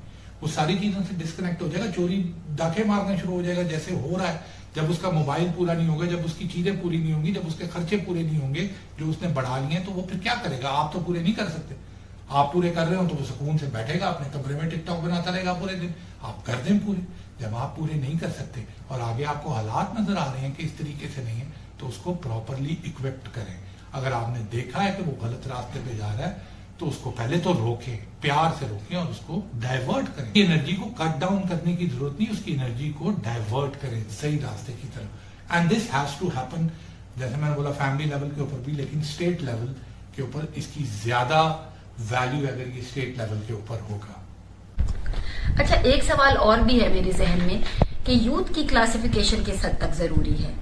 हम कैसे diversity, equal opportunities for all और गर्ल एम्पावरमेंट का जो मसला है इसका हल ढूंढ सकते हैं। हाँ, गर्ल एम्पावरमेंट ये बड़ा ही इशू है और ये इशू सिर्फ हमारे पाकिस्तान में नहीं है, ये काफी ज्यादा मुल्कों के अंदर इशू है। कई लोगों ने इसको रेक्टिफाई कर लिया है, लेकिन मैं ये नहीं कहूंगा कि जिस तरीके से उन्होंने रेक्टिफाई किया है वही असल तरीका है। हम एक इस्लामी मुल्क है, हमें उसको थोड़ा सा फर्क तरीका है इसका करने का। गर्ल एम्पावरमेंट स्टार्ट होती है आपके घर से। आप देखें, आपकी शादी होती है, आपको अल्लाह ताला ने बेटी से नवाजा, आप बेटा चाहते थे, साफ जाहिर है जिस बंदे के पास कुछ है वो भी और जिस बंदे के पास कुछ विरासत नहीं है उस सारे वारिस की तलाश के अंदर है। पता नहीं क्यों, जिसके पास है चले उसकी तो समझ आती है, लेकिन 90% लोग पाकिस्तान के जिनके पास कोई विरासत भी नहीं है वो भी वारिस ढूंढ रहे होते हैं, पता नहीं किस चीज के ढूंढ रहे होते हैं। खैर एनीवे, तो वो सबसे पहले कि लड़की पैदा होगी, आपने कहा जी शुक्र है अल्हम्दुलिल्लाह लड़की पैदा हो गई है, कोई मसला नहीं, मेरी एक लड़की, उसको पालना शुरू हो गया, दोबारा से अटेम्प्ट करना शुरू हो गया। ठीक है, समझ आती है कि चलें जी अभी जवान है, शादी हुई है, रिसोर्सेज अगर आपके पास है, आप दोबारा से अटेम्प्ट करते हैं, खुदा ना खास्ता दोबारा लड़की पैदा हो जाती है तो फिर आप उसके अंदर एक और फोबिया के अंदर चले जाते हैं कि जी मेरी लड़की जो है वो लड़कों जैसी है, मैं इसकी लड़कों की तरह की परवरिश करूंगा। गलत है ये। लड़की की परवरिश आपने भाई लड़की ही की तरह करनी है, क्यों आपने उसकी लड़की की तरह करनी है। लेकिन आप देखेंगे कि हमारे इधर लोग 7 बेटियां हैं और उसके बाद जब उनको 7 बेटियों के बाद बुढ़े अंकल से जाके हम मिलते हैं तो वो आपको कहते हैं कि जी बेटी बड़ी नेमत है, बेटियां हैं मेरी तो क्या हुआ, बेटा नहीं है तो क्या हुआ। लेकिन उस बुढ़े अंकल से पूछेंगे ये 7 बेटियां, अगर आपके 2 बेटे या 3 बेटे पैदा हो गए होते तो क्या आपने 7 बेटे करने थे, तो इसके ऊपर चुप हो जाएंगे। तो दैट मीन्स ये फ्लॉ, ये मसला हमारे दिमाग में कहीं ना कहीं एग्जिस्ट करता है और जहां मसला एग्जिस्ट करता है उसका इलाज भी वहीं होता है। देखें, आपने पहले सोचे हमारे मेरे ख्याल में तो आजकल के दौर के अंदर और हालात के अंदर और जितना टाइम लिमिटेड हो गया है, आप रोजगार की तलाश में और इन चीजों में आपके पास वक्त होता ही नहीं। तो मेरे ख्याल में 2 बच्चे 3 बच्चों की परवरिश जो है वो आप बेहतरीन तरीके से कर सकते हैं। कोई मसला नहीं, जिन लोगों के पास टाइम है, जिन लोगों के पास रिसोर्सेज हैं, उन्होंने 15 भी करने हैं तो कोई प्रॉब्लम नहीं। लेकिन ऐसे लोग 95% पाकिस्तान में नहीं है। हमारी जो ज्यादातर अवाम है वो एलीट नहीं है, वो अमीर नहीं है, वो मीडियोकर फैमिलीज से उनका ताल्लुक रखता है। तो मेरे ख्याल में 3 बच्चों का 2 से 3 बच्चों का अगर आप परवरिश कर लेते हैं अच्छे तरीके से तो ये बेहतरीन है। बाकी एंड ऑफ द डे ये आपकी अपनी मर्जी है, मैं इस चीज को टच नहीं करूंगा कि ये हर बंदे का एक इंडिविजुअल फेल है। मैंने आपको अपना पॉइंट ऑफ व्यू बता दिया है।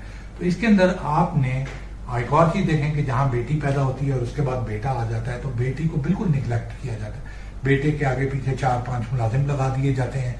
बेटा क्योंकि बड़ी मुश्किलात में पैदा हुआ है, 2 बेटियां या 3 बेटियों के बाद बेटा पैदा हुआ है, वो 3 बेटियों को पहले दिन से ही उस बच्चे की भी मुलाजमत में लगा दिया जाता है कि ये तुम्हारा भाई है, ये पैदा हुआ, ये मेन बंदा है घर का। माँ भी उसके आगे पीछे, बाप भी उसके आगे पीछे, नौकर भी उसके आगे पीछे, और बेटियों को निगलेक्ट किया जाता है कि जैसे ये बेटियों का कसूर था कि वो क्यों पैदा होगी, और ये बेटियों का कसूर था कि ये बेटा इतने 4थे या 5वें या 6ठे या 7वें लेवल, ऐसे भी लोग देखे हैं 7 बेटियां, 8वां बेटा है, 8वें लेवल के ऊपर आके वो सारा गुस्सा जो है वो बेटियों के ऊपर डाइवर्ट हो जाता है फॉर नो रीजन। तो ये चीज आपने अपनी फैमिली में देखनी है। ये चीज कोई मोहल्ले में और कोई यानी नेशनल लेवल के ऊपर नहीं है, दिस इज आपके घर के लेवल के ऊपर। आप अपने बेटे को हमेशा, अगर आपकी 1 बेटी है, 2 बेटी है, 1 बेटा है, तो आप अपने बेटे को हमेशा से ये समझाएं, शुरू से बचपन से ये समझाएं। वो बचपन में आप उसको कुछ नहीं कहते, लेकिन वो देखता है कि हर चीज में आप, माँ आपके लिए बेटे के लिए खाना भी रख रही है, माँ बेटे के लिए आगे पीछे भी हो रही है, माँ बेटे के कपड़े भी इस्त्री कर रही है, लेकिन बेटियों को छोड़ा हुआ है, खुद ही खा लो, खुद ही इस्त्री कर लो, खुद ही ये कर लो। तो वो बेटा जो होता है ना, वो भी देखता है कि वो भी अपने अंदर, उसके अंदर एक सुपीरियोरिटी कॉम्प्लेक्स हो जाता है। जहां बेटियों के अंदर एहसास कमतरी आ जाती है, वहां सुपीरियोरिटी कॉम्प्लेक्स जो है वो बेटों के अंदर भी आ जाता है। वो अपने आप को बहुत बड़ी चीज समझना शुरू हो जाता है। वो अपनी बहन को जो उम्र के अंदर उससे ज्यादा है, उसको वो बिल्कुल एक हकीर सा एक चीज समझना शुरू हो जाता है। I am the apple of the eye, मैं हूं मेन बंदा, ये कौन है। तो उसने क्या फिर अपनी बहन का ख्याल रखना है, उसकी इज्जत करनी है। आपको ऊपर से देखें, विरासत के अंदर भी हम कहते हैं कि जी बेटा जो है उसका एक हिस्सा है, बेटियों का आधा है। नो डाउट, ठीक है, अच्छी बात है, लेकिन आपको बेटे को यह समझाना है कि बेटा आपकी बहन जो है डबल है, क्योंकि मेरे पे इसकी ड्यूटीज हैं जो मैं आपको हैंड ओवर करूंगा। एज अ ब्रदर आपकी एक ड्यूटी है, लेकिन एज अ फादर मेरी एक ड्यूटी है मेरी डॉटर्स की तरह। तो जब मैं नहीं होऊंगा तो ये मेरी जो ड्यूटी है ये मैं आपको डिप्यूट करूंगा कि मेरे हिस्से का जो काम है वो जब मैं मौजूद नहीं होऊंगा वो आपने करना है। आपने अपने बेटे को समझाना है, बचपन से ही प्यार करें, उससे ज्यादा करें, नो प्रॉब्लम। आप बकौल आपके वो आपका वारिस है, करें उससे प्यार, लेकिन बेटियों को इस तरीके से निगलेक्ट ना करें। जो आप गर्ल एम्पावरमेंट की बात बोल रहे हैं, हम उसको बिल्कुल टोटली किसी गलत साइड के ऊपर ले जाते हैं। हम कहते हैं गर्ल एम्पावरमेंट है जी आजादी मार्च, गर्ल एम्पावरमेंट है कि जी उन्होंने जो पहनना है उनको पहनने दें, गर्ल एम्पावरमेंट है कि जी फलां करें। लेकिन कई मुल्कों में, इवन पाकिस्तान में, काफी ज्यादा डाइवर्सिटी के ऊपर कंपनीज काम करती हैं, गवर्नमेंट काम कर रही है। खवातीन को ज्यादा अपॉर्चुनिटी, मैं इक्वल नहीं कहूंगा यहाँ, ये चीज आप देखें कि इट इज नॉट इक्वल। मैं अगर मेरा पॉइंट ऑफ व्यू देखें, मैं कहता हूं ज्यादा अपॉर्चुनिटीज देनी चाहिए।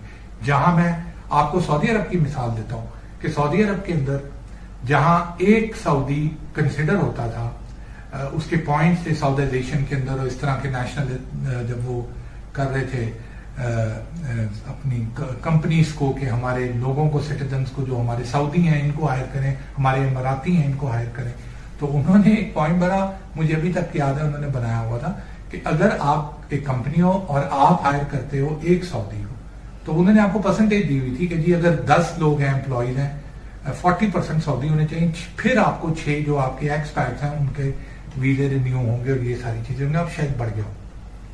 उन्होंने एक बेहतरीन चीज की हुई थी, लोगों को फोर्स किया कि वो गर्ल एम्पावरमेंट के अंदर है। उन्होंने कहा कि अगर आप एक सऊदी लड़का रखेंगे तो उसका 1 पॉइंट कंसिडर होगा, लेकिन अगर आप एक सऊदी लड़की को हायर करेंगे तो उसके 2 पॉइंट्स कंसिडर होंगे।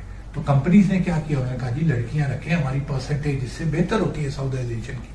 तो ये भी देखें कि आपने, मैं भी उसी पॉइंट ऑफ व्यू के ऊपर, मैं भी वही पॉइंट ऑफ व्यू के ऊपर हूं कि मैं इक्वल अपॉर्चुनिटीज गर्ल्स को देने की नहीं कहता, मैं डबल अपॉर्चुनिटीज देने को कहता हूं कि लड़कियों को डबल अपॉर्चुनिटीज आपने देनी है, इक्वल नहीं देनी। ये देखेंगे जैसे मैंने आपको बोला कि गर्ल एम्पावरमेंट आपकी फैमिली में से आप एज अ फादर एम्पावर करोगे अपनी डॉटर्स को, और उसके बाद गवर्नमेंट लेवल के ऊपर आप प्राइवेट कंपनीज को, पब्लिक डोमेन के अंदर आप इसको लॉ बाय लॉज आप इसको इन्फोर्स करोगे कि लड़कियों को ज्यादा से ज्यादा अपॉर्चुनिटीज दी जाए, और इसके अंदर आपको इंसेंटिव्स देने पड़ेंगे। जैसे मैंने आपको मिसाल बताई कि उन्होंने कहा कि जी एक सऊदी के अगेंस्ट आप 1 रखेंगे, अगर आपने 5 बंदे रखने हैं तो आप 3 लड़कियां रख लें।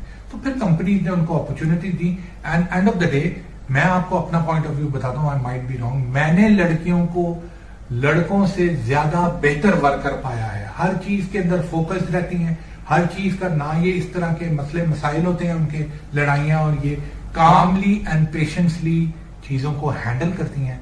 तो मैं अगेन आई विल रिपीट कि मैं तो डबल एम्पावरमेंट के हक में हूं, सिंगल एम्पावरमेंट के हक में नहीं हूं। मेरे ख्याल में लड़कियों को ज्यादा से ज्यादा अपॉर्चुनिटीज देनी चाहिए।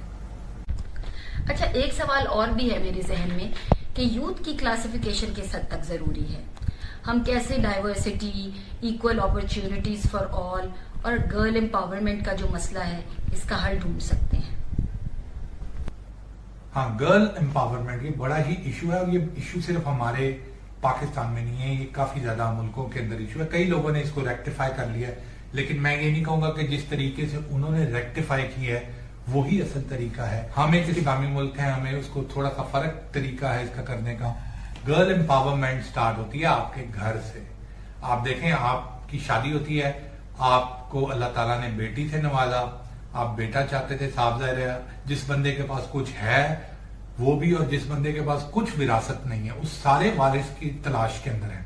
पता नहीं क्यों, जिसके पास है चले उसकी तो समझ आती है, लेकिन 90% लोग पाकिस्तान के जिनके पास कोई विरासत भी नहीं है वो भी वारिस ढूंढ रहे होते हैं, पता नहीं किस चीज के ढूंढ रहे होते हैं। खैर एनीवे, तो वो सबसे पहले कि लड़की पैदा होगी, आपने कहा जी शुक्र है अल्हम्दुलिल्लाह लड़की पैदा होगी है, कोई मसला नहीं, मेरी एक लड़की, उसको पालना शुरू हो गया, दोबारा से अटेम्प्ट करना शुरू हो गया। ठीक है, समझ आती है कि चले जी अभी जवान है, शादी हुई है, रिसोर्सेज अगर आपके पास है, आप दोबारा से अटेम्प्ट करते हैं, खुदा ना खास्ता दोबारा लड़की पैदा हो जाती है, तो फिर आप उसके अंदर एक और फोबिया के अंदर चले जाते हैं कि जी मेरी लड़की जो है वो लड़कों जैसी है, मैं इसकी लड़कों की तरह की परवरिश करूंगा। गलत है। ये लड़की की परवरिश आपने भाई लड़की ही की तरह करनी है, क्यों आपने उसकी लड़की की तरह करनी है? लेकिन आप देखेंगे कि हमारे इधर लोग 7 बेटियां हैं और उसके बाद जब उनको 7 बेटियों के बाद बुढ़े अंकल से जाके हम मिलते हैं तो वो आपको कहते हैं कि जी बेटी बड़ी नेमत है, बेटियां हैं मेरी तो क्या हुआ, बेटा नहीं है तो क्या हुआ। लेकिन उस बुढ़े अंकल से पूछेंगे ये 7 बेटियां अगर आपके 2 बेटे या 3 बेटे पैदा हो गए होते तो क्या आपने 7 बेटे करने थे? तो इसके ऊपर चुप हो जाएंगे। तो दैट मीन्स ये फ्लॉ, ये मसला हमारे दिमाग में कहीं ना कहीं एग्जिस्ट करता है और जहां मसला एग्जिस्ट करता है उसका इलाज भी वहीं होता है। देखें, आपने पहले सोचे 2 हमारे मेरे ख्याल में तो आजकल के दौर के अंदर और हालात के अंदर और जितना टाइम लिमिटेड हो गया है, आप रोजगार की तलाश में और इन चीजों में आपके पास वक्त होता ही नहीं।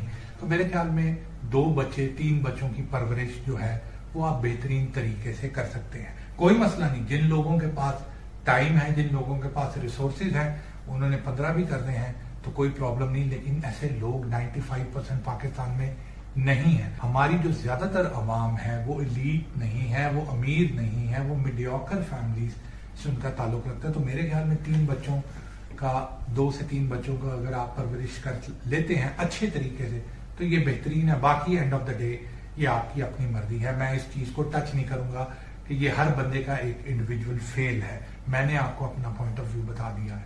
तो इसके अंदर आपने एक और चीज देखें कि जहां बेटी पैदा होती है और उसके बाद बेटा आ जाता है तो बेटी को बिल्कुल निगलेक्ट किया जाता है। बेटे के आगे पीछे 4-5 मुलाजिम लगा दिए जाते हैं।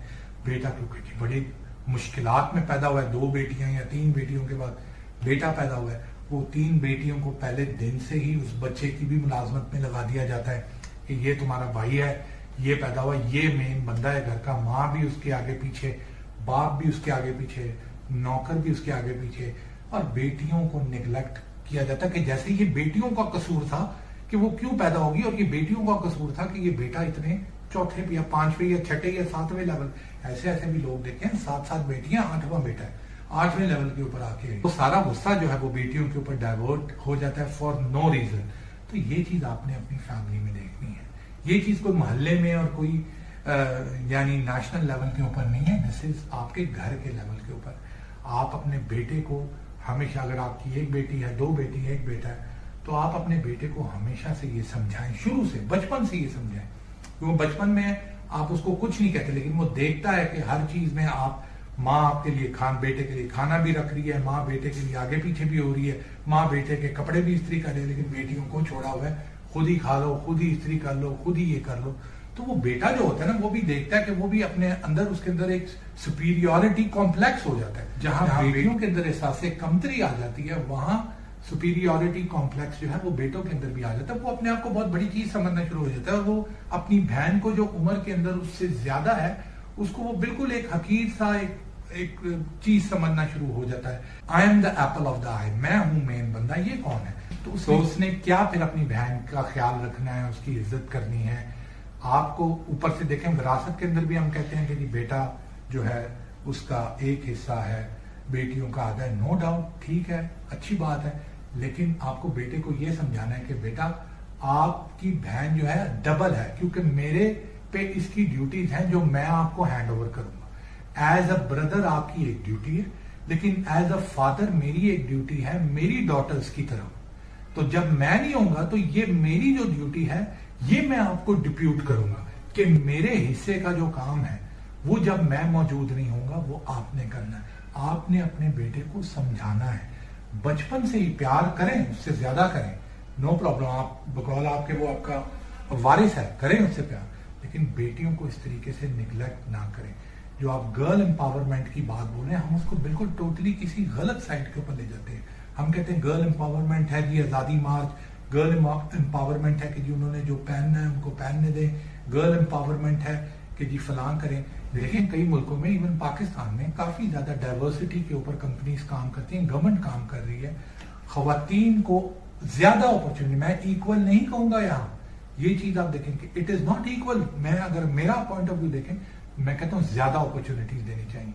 जहां मैं आपको सऊदी अरब की मिसाल देता हूं कि सऊदी अरब के अंदर जहां एक सऊदी कंसिडर होता था, उसके पॉइंट्स थे साउदाइजेशन के अंदर, और इस तरह के नेशनल जब वो कर रहे थे अपनी कंपनीज को कि हमारे लोगों को, सिटीजन्स को, जो हमारे सऊदी हैं इनको हायर करें, हमारे इमाराती हैं इनको हायर करें। तो उन्होंने एक पॉइंट बड़ा मुझे अभी तक याद है, उन्होंने बनाया हुआ था कि अगर आप एक कंपनी हो और आप हायर करते हो एक सऊदी को, तो उन्होंने आपको परसेंटेज दी हुई थी कि जी अगर 10 लोग हैं एम्प्लॉयज हैं, 40% सऊदी होने चाहिए, फिर आपको 6 जो आपके एक्सपैट्स हैं उनके वीजे रिन्यू होंगे और ये सारी चीजें होंगे, आप शायद बढ़ गए हो।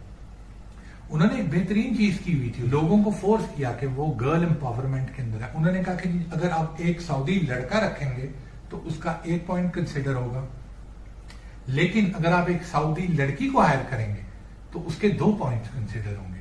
तो कंपनीज ने क्या किया, उन्होंने कहा जी लड़कियां रखें, हमारी परसेंटेज इससे बेहतर होती है साउदाइजेशन की।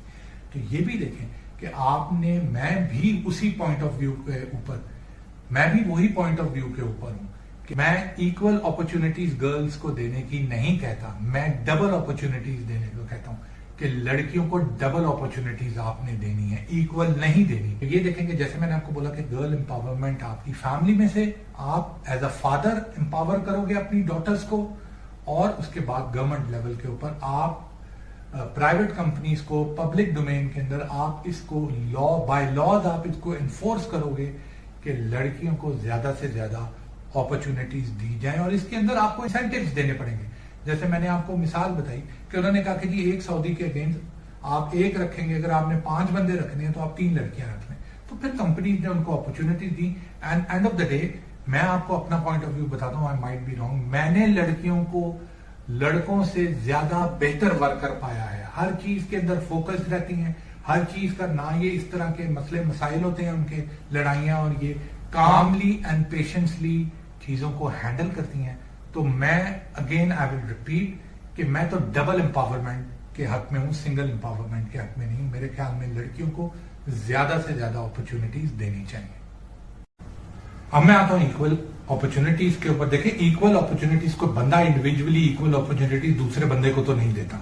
इतने तो मॉरल ग्राउंड के अंदर मेरा नहीं ख्याल कि दुनिया में कोई लोग अभी हैं कि वो अपनी अपॉर्चुनिटी छोड़ के किसी एबीसी को दे दें। साफ ज़ाहिर है हर बंदा अपने लिए अपॉर्चुनिटीज को ज्यादा डिफाइन करता है। We should be practical in this. तो इक्वल अपॉर्चुनिटीज कौन देगा?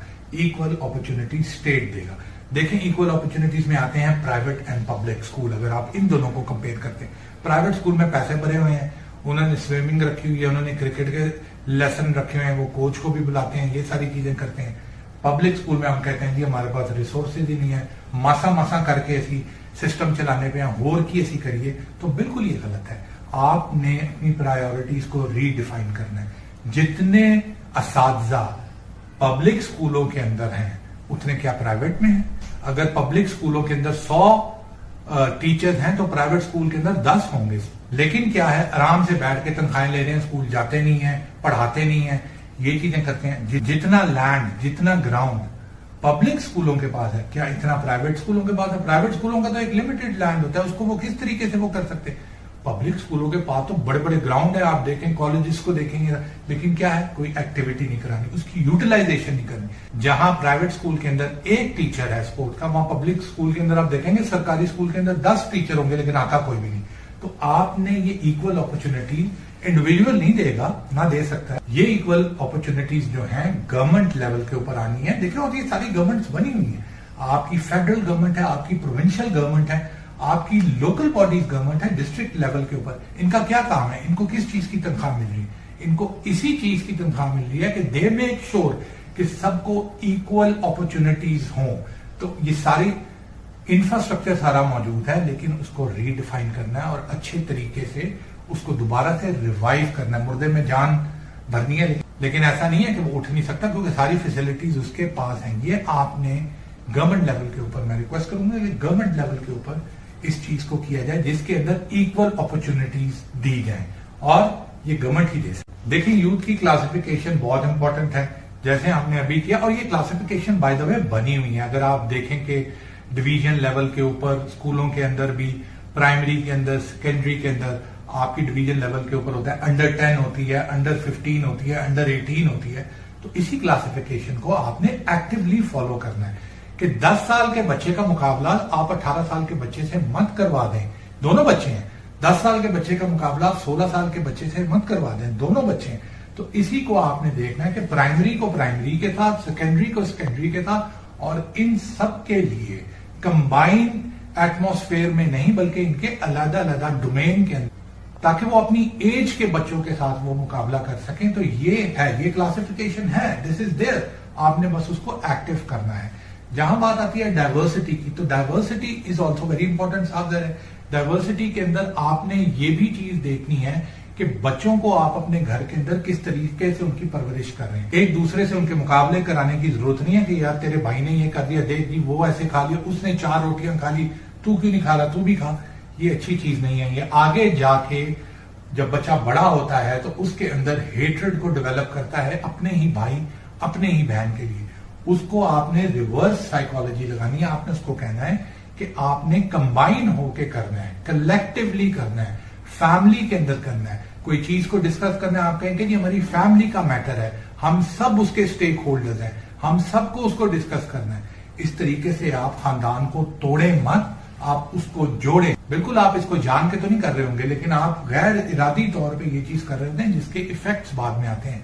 एक तो ये कि उनका कंपटीशन आपस में आपने नहीं कराना, ये आप पहले घर में कराएंगे, फिर आप चाचे के साथ कराएंगे, मामे के साथ, बच्चों के साथ कराएंगे, फिर आप मोहल्ले वालों के साथ कराएंगे, फिर आप जानने वाले के साथ कराएंगे कि जी वो ऐसे हो गया तो तुम ऐसे क्यों नहीं है, वो ऐसे हो गया। ऐसे नहीं करना। इसका नेगेटिव इफेक्ट माइंड के अंदर आता है। एक लेवल तक तो वो बच्चा कंपीट करता रहता है, लेकिन साफ जाहिर है हर शेर को सवा शेर होता है। किसी वक्त तो उसको ऐसे भी बंदा मिलना है जिससे वो हार जाएगा, कोई ऐसा बच्चा मिलेगा तो वो डिप्रेशन के अंदर जा सकता है। फिर वो कहेगा कि मैं तो इस केपेबल ही नहीं हूं, या तो उसकी वो आदतें जो है वो बहुत अग्रेसिव हो जाएगा, बहुत ज्यादा अग्रेसिव होना शुरू हो जाएगा बच्चा, या फिर वो डिप्रेशन में चला जाएगा। तो आप गैर इरादी तौर पे एनी फजूल हरकत में क्यों, आप उसको उसी के ऊपर फोकस रहने दें। उसका जो गोल है उसको बोले वो अचीव उसने करना है, और वो किसी की तस्हीक करना, किसी को नीचा दिखाना नहीं है, किसी से ज्यादा नंबर लेना नहीं है। उसने नंबर लेने हैं, भाई उसको मुकाबला क्यों करवा रहे हो कि आप उसके साथ आप ये करें। तो दिस इज हाउ डाइवर्सिटी, जिसके अंदर आपने बच्चों को कलेक्टिव लेके चलना है। लड़का लड़की जो भी हैं आपने उनको कंबाइन करके उनको इस चीज के ऊपर लाना है कि this is how you should respect, बल्कि you should help your brother, you should help your sister. आप अपने बच्चे को, अगर आपको लग रहा है आपका भाई कमजोर है, आप उसको इंप्रूव करें इस तरीके। अगर आप भी इंप्रूव कर रहे हैं तो आप बड़े बच्चे को बोलें कि आओ मेरे साथ, छोटे वाले को हम समझाते हैं, उसके सामने उसको लेके आए। छोटे वाला जो है वो बड़े वाले को करे। तो आपने ये फैमिली को, वही बात है, जोड़ना है। अपनी फैमिली तोड़ रहे हैं, अपनी ही डिवाइड कर रहे हैं, अपनी ही फैमिली के अंदर कंपटीशन कर रहे हैं। जब आप फैमिली के अंदर करते हैं फिर आप बाहर भी करना शुरू कर देते हैं, और इसका बहुत ज्यादा नेगेटिव इफेक्ट है। ये जो डिसइंफॉर्मेशन का एक माहौल बन गया है, इसमें who will talk to the youth, कौन है जो नौजवान नस्ल को इस तमाम के बारे में बताएगा, और हम कैसे ये मैसेज डिलीवर करेंगे। इसके अंदर ये सारी चीजें हैं। ये सिर्फ बिगाड़ जो है वो एक साइड के ऊपर से नहीं आया, ये बिगाड़ आपकी हैबिट्स का है, बिहेवियर का है। बेसिकली आप ये कह सकते हैं कि ये बिहेवियर का बिगाड़ है, कि इस सारे प्रोसेस के अंदर आपकी हैबिट्स, आपकी बिहेवियर जो है वो खराब हो चुका है। यूथ का बिहेवियर खराब हो चुका है, यूथ का आप कह सकते हैं कि रवैया खराब हो चुका है। आपके नजदीक इस रवैये का जिम्मेदार कौन है? देखें, सवाल आपका बहुत ही खूबसूरत है। इस रवैये को कैसे चेंज कर सकते हैं? इस रवैये को बेसिकली आपने अपने घर के अंदर से चेंज करना है। इस रवैये को बेसिकली आपने स्कूलिंग के अंदर चेंज करना है, अपनी यूनिवर्सिटीज के अंदर चेंज करना है। ये रवैया एकदम से खराब नहीं हुआ, और ये रवैया आप कह लें कि उससे डबल टाइम भी लग सकता है इस रवैये को चेंज करने के लिए।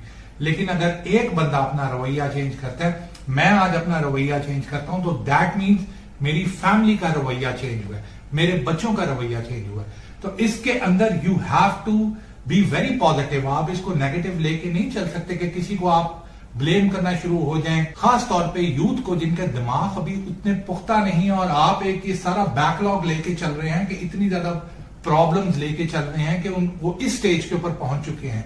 इस स्टेज के ऊपर आप उनसे एक्सपेक्ट करेंगे यार तू मान जा और वो मान जाए, ऐसे नहीं है। आपने बड़े कामली, बड़े पेशेंस के साथ आहिस्ता आहिस्ता उनको चीजों में करना है, और जिन तरीकों से, तो एक्टिव नहीं तो पैसिवली वो चीजें उनके ऊपर असरअंदाज हों। सबसे पहले आपने करिकुलम को देखना कि ये क्या करिकुलम आप पढ़ा रहे हैं। पाकिस्तान स्टडी सबसे मेजर है। पाकिस्तान स्टडी में आप उनको क्या पढ़ा रहे हैं? तहरीके पाकिस्तान के बारे में। मैं तो अपने टाइम की बात करता हूं, अब तो मुझे पता नहीं है, लेकिन सुनने में तो यही आता है कि सारी चीजें निकाल दी, अल्लामा इकबाल का कोई चैप्टर नहीं है, कायद आजम के ऊपर कोई चैप्टर नहीं है, तो हम पाक स्टडीज में पढ़ क्या रहे हैं? हम बाकी सारी चीजें पढ़ रहे हैं, ऑक्सफोर्ड की हिस्ट्री, क्रूसेडर्स की हिस्ट्री, लेकिन जो पाकिस्तान में भाई जिधर आप बैठे हो आपको उसकी हिस्ट्री का बताना नहीं। पाकिस्तान स्टडी तो आपकी अपनी बुक है, आपका अपना करिकुलम है, इसको क्यों आपने इस तरीके से चेंज कर दिया? सारी इंपॉर्टेंट चीजें आपने निकाली और फिर आप एक्सपेक्ट कर रहे हो यूथ से कि वो इन सारी चीजों के साथ कनेक्टेड रहे। ज्यादती है, इसको इस तरीके से आप नहीं कर सकते। आपको करिकुलम को देखना है और सबसे पहले आप उसको चेक करें कि आपने पाकिस्तान स्टडी, कि आप अपने तहरीके आजादी के जितने हमारे फाउंडिंग फादर्स हैं उनके बारे में लोगों को बताएं, उनके बारे में एक्टिविटीज करें। ये सिर्फ ये नहीं कहे कि हम वो ट्रेन चली थी, ट्रेन के अंदर बंदे बैठे थे, बड़े लोग जो है वो शहीद हो गए और हमने पाकिस्तान बना लिया। इतनी स्टोरी के अंदर वो आपकी आने वाले नहीं। आपको प्रॉपर उनको पूरी स्टोरी बतानी है कि किस तरीके से चले, कहां कहां से वो इकट्ठे हुए, पूरे हिंद में से मुसलमान कायदे आजम की कॉल के ऊपर वहां से अपनी सारी जायदादें छोड़ के, अपनी सारी चीजों को छोड़ के किस लिए आए? कि कायदे आजम ने उनको बोला था कि सब चीजें छोड़ दो और पाकिस्तान की तरफ चलो। उन लोगों की आप देखें कि उन लोगों के अंदर पाकिस्तान की क्या वैल्यू थी कि उन्होंने अपनी फैक्ट्रीज छोड़ी, उन्होंने अपने कारोबार छोड़े, उन्होंने अपने घर छोड़े, पैदल वो जो सामान अपने साथ लेके आ सकते थे हल्का फुल्का का वो लेके वहां चले। तो उन लोगों को इंपॉर्टेंस थी।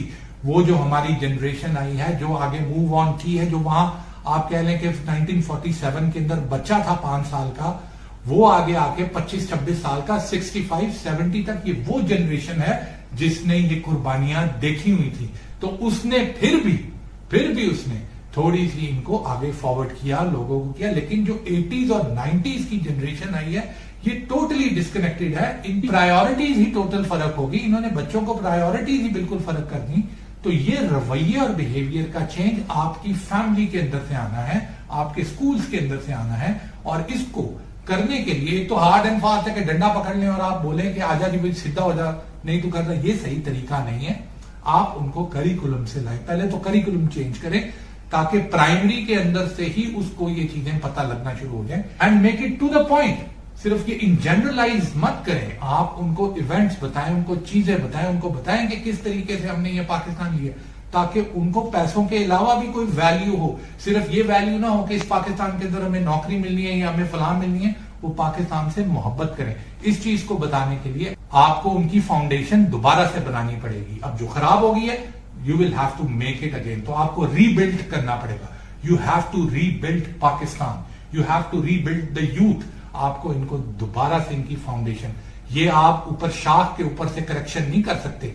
You need to go into the root. और रूट के लिए यही है कि आप प्राइमरीज के अंदर से आए, secondary Aahista Aahista curriculum change करें। Let them think about, let them speak about it. इसके ऊपर इवेंट्स करें और ये सारी चीजें करें ताकि उनको इसकी इंपॉर्टेंस पता चले। अभी वो इंपॉर्टेंस लूज कर चुके हैं। They have no importance for Pakistan. इसीलिए वो कहते हैं कि जी हमारी इधर से हमें निकालो, हमें ये करो। ये सारे रोने इसीलिए हैं कि उनको पाकिस्तान और एक आजाद खुद मुख्तार मुल्क की इंपॉर्टेंस का नहीं पता। Who will tell this to them? You will tell this to them. अच्छा, एक और बात भी मेरे जहन में आई है, ये भी बताइए कि ये मेरिट, सेल्फ फाइनेंस और जो कंपटीशन है, क्या ये अच्छी चीजें हैं? क्या इनका पॉजिटिव इम्पैक्ट आता है? देखिए, मेरिट के ऊपर मैं ये चीज बिलीव करता हूं कि मेरिट को भी हमें थोड़ा सा दोबारा से रिविजिट करना पड़ेगा कि मेरिट का क्या पैरामीटर है। मैं जो आजकल का मेरिट का पैरामीटर है उसके ऊपर मैं मुत्तफिक नहीं हूं। जो परसेंटेज है नंबर्स की, जिस तरीके से मेरिट को डिफाइन किया जाता है, और फिर ये देखें कि 10 के 10 बच्चे हमारे हैं। नो डाउट अच्छे कॉलेज में अगर 2 सीट्स हैं, 10 लोगों ने अप्लाई किया हुआ है, तो उसके अंदर 2 को मिलना है, 8 को नहीं मिलना। लेकिन वो 8 बच्चे भी किसी और के नहीं है, वो 8 बच्चे भी हमारे ही बच्चे हैं। हमें we have to make sure कि उन 8 बच्चों का क्या होता है, वो 8 बच्चे कहाँ जाते हैं। तो इसको मेरिट को हमें रीडिफाइन थोड़ा सा करना पड़ेगा। जहां तक बात आती है कंपटीशन की, तो कंपटीशन मैंने आपको अभी डिफाइन किया कि कंपटीशन को आपने खत्म करना है। कंपटीशन हेल्दी था, ठीक है, इट वर्कड। एक जमाने के अंदर ये बहुत ज्यादा कामयाब हो गया। लेकिन क्या अब आप देखें कि हर जगह जिस तरीके से पढ़ाई बाहर के मुल्कों में आप देखते हैं कि कई जगहों में कई ऐसी पढ़ाइयां आ गई हैं, कई ऐसे करिकुलम है प्राइमरी के, सेकेंडरी के, जिनके अंदर एग्जाम्स तक नहीं है, असेसमेंट्स होती हैं। वो आप डिफरेंट चीजों के ऊपर वो आपको असेस करते हैं और वो आगे आपको प्रमोट करते हैं। कंपटीशन को उन्होंने निकाल दिया।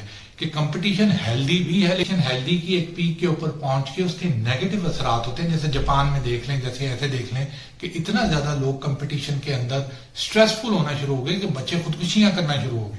तो अब अच्छे जो मुल्क हैं जिन्होंने इस चीज को देखा है और इस पूरे प्रोसेस में से गुजरे हैं, उन्होंने कंपटीशन हटा दिया है, उन्होंने कंपटीशन को रिमूव कर दिया और वो असेसमेंट हर बच्चे की अपनी बेस के ऊपर असेसमेंट करते हैं कि ये बच्चा, जरूरी नहीं कि एक बच्चा मैथ्स में बहुत ज्यादा आगे है तो आप जबरदस्ती उसको मैथ ही पढ़ाई जाए और ये चीजें कहें। हो सकता है वो फिजिक्स के अंदर बहुत ज्यादा शार्प हो सकता है वो बायो के अंदर बहुत ज्यादा शार्प हो सकता है वो आर्ट्स के अंदर बहुत ज्यादा शार्प हो।